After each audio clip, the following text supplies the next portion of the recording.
Hi friends, तो आज मैं आपको बताऊंगा father of agriculture and related science. भैया यहाँ पर एग्रीकल्चर का कोई फादर नहीं है, लेकिन इसके रिलेटेड जो ब्रांचेज है ना उनके जरूर फादर हैं। तो शुरुआत करते हैं पहले एग्रोनॉमी से।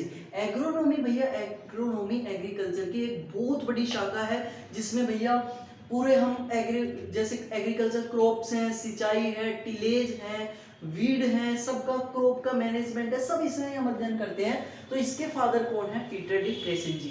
पीटर डी क्रेसेंजी, जो एक इनकी बुक भी थी, वो उसका नाम था ओपस रूरेलियम कामोदारम। ओपस रूरेलियम कामोदारम इनकी बुक थी, जिसमें इन्होंने भैया एग्रोनॉमी के बारे में बता रखा है।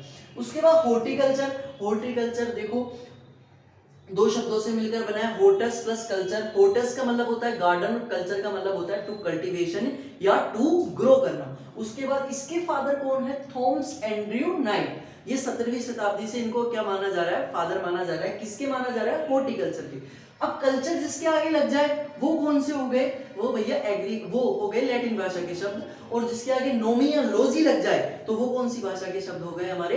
वो हमारे ग्रीक भाषा के शब्द हो गए।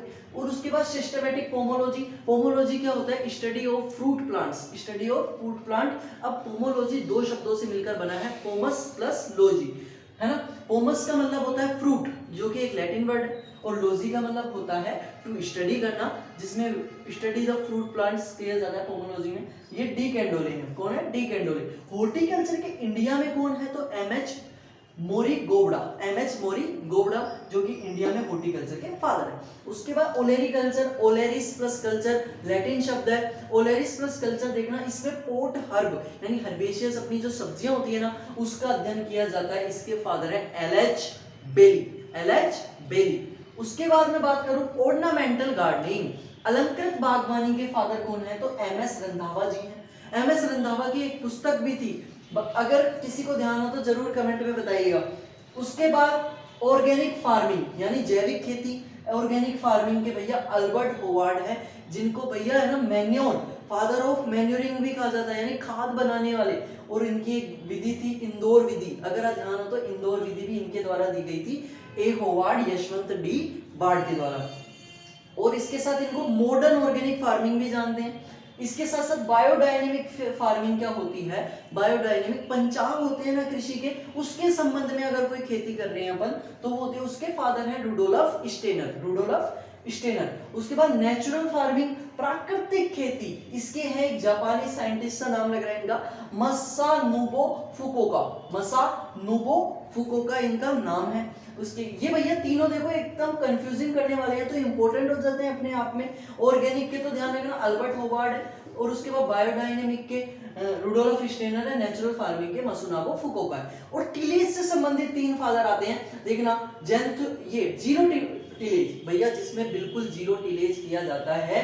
अगर आपको करना है जहां पर क्रॉप, अगर आपको वहां सीड डालना है ना, केवल वहीं आप उसको आप टिलेज प्रैक्टिस कर सकते हो, बाकी किसी भी जगह आप खेत में नहीं करोगे। मिनिमम टिलेज में क्या हो सकता है? आप पूरे फील्ड में केवल रो में, केवल जो रो है उसमें ही आप टिलेज प्रैक्टिस कर सकते हो। ये इसके संदर्भ में अपन टिलेज, और टिलेज तो भैया जैसे कि अपनी फिजिकल प्रॉपर्टी ग्रो करने के लिए सोइल की, तो अपन क्या करते हैं? टिलेज करते हैं। अब भैया जीरो टिलेज के कौन है? जीबी ट्रिपलेट साहब है, ठीक है। उसके बाद टिलेज के कौन है? जेंथ्रो टूल। जेंथ्रो टूल, इनकी एक पुस्तक भी थी, हॉर्स होइंग हस्बेंड्री। इनमें वीड के बारे में भी, फादर ऑफ वीड साइंस भी यही है। और ये horse hoeing husbandry, horse hoeing कैसे पढ़ा? जो सबसे पहले थे, जो टिलेज का कार्य था भैया, बैलों द्वारा नहीं किया जाता था, सांडों द्वारा नहीं किया जाता था, गधे द्वारा नहीं किया जाता था, हॉर्स द्वारा किया जाता था। इनकी पुस्तक में इन्होंने टिलेज शब्द का विवरण दिया। उसके बाद मिनिमम टिलेज के E.H. फॉल्कनर, भैया तीनों टिलेज के यहाँ पर बहुत कंफ्यूजिंग हो जाता है और इंपॉर्टेंट हो जाता है। और वीड साइंस के कौन है? जेंथ्रो टूल। कौन है? जेंथ्रो टूल।